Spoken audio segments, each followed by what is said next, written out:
These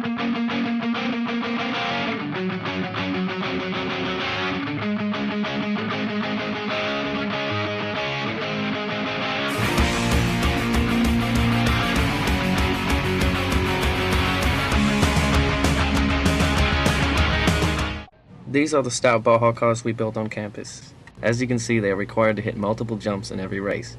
What causes our Baja cars to jump so high in the air?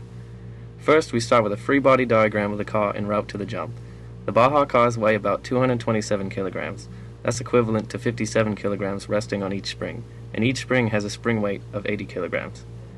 Here is the equation for the stored energy of a spring, where K is the spring rate and L is the length of the compression in the spring.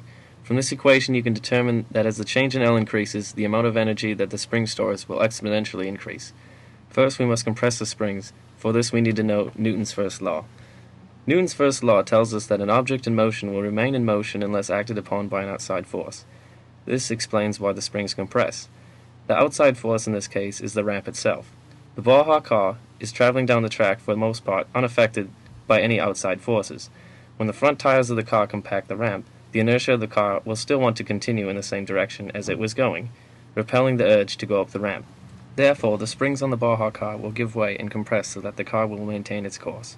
After the springs are compressed, they must release their stored energy. This energy is finally released when the springs decompress rapidly, trying to return to an equilibrium length.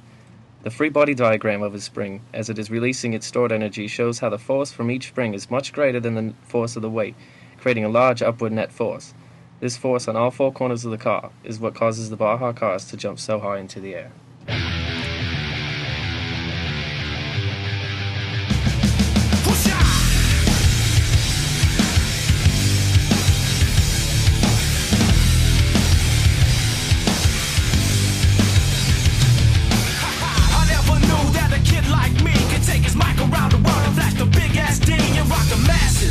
Madrid to Calabasas, Tijuana, Mexico, who the devils in Tokyo say they know me though.